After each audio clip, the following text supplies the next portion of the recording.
Hi everyone, I'm Shuqi, and this is our paper, What's Missing in Deep Music Generation, a study of repetition and structure in popular music.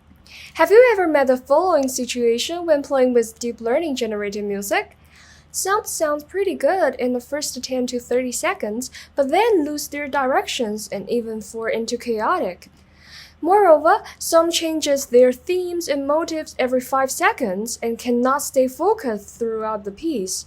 On the other hand, some music goes to another extreme, they got stuck in repeating single notes. Also, sometimes we feel the music is about to end or take a breath, but surprisingly, deep learning will give some extremely weird notes instead, which ruined everything. All these problems relate to music structure, which refers broadly to organizing principles in music.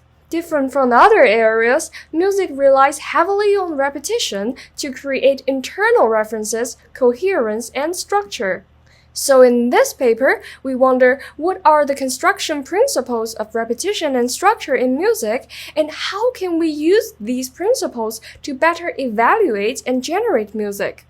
We focused on popular music melodies using both symbolic Chinese and American pop song datasets. Different from traditional music theory, we use data-driven approach without relying on subjective human analysis. Our first finding is music structure is hierarchical. It contains multiple levels of repetitions ranging from low-level pitch and rhythm patterns to high-level phrases and sections. Our previous paper explored the higher level, and now we focus on the patterns within a phrase. For example, here, this phrase has a clear repetition structure, which is pretty common. Like in PDSA dataset, 7% of phrases have almost the same rhythm pattern in every measure, and 28% of them have a rhythm repetition structure in the following forms like ABAB. Another evidence is phrases have a much more limited vocabulary of rhythm and pitch patterns compared to the entire dataset, suggesting more patterns are repeated within phrase. Vocabulary is also specific for individual songs. Imagine we have a sequential machine learning model trained on an entire dataset to predict what is the next note, and another same model but trained only on local context of the single song we are predicting. Surprisingly, more weights leaning towards song-specific model achieves better prediction results, suggesting repetition and song-specific vocabulary really matter. Next, we show strong interactions between different levels of repetition structure and pitch, rhythm, harmony, and predictivity.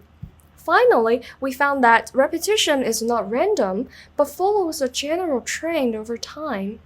For example, in Pop 909 dataset, we see a relatively low repetition rate at first, and then it sharply increases because songs repeat their initial materials.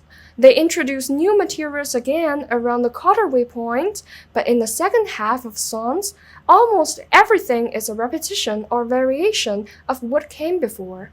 Finally, novel material is often introduced near the end.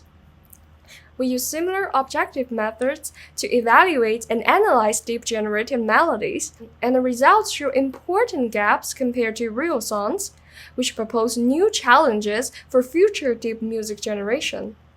Thanks for listening, and welcome to read our paper for more details.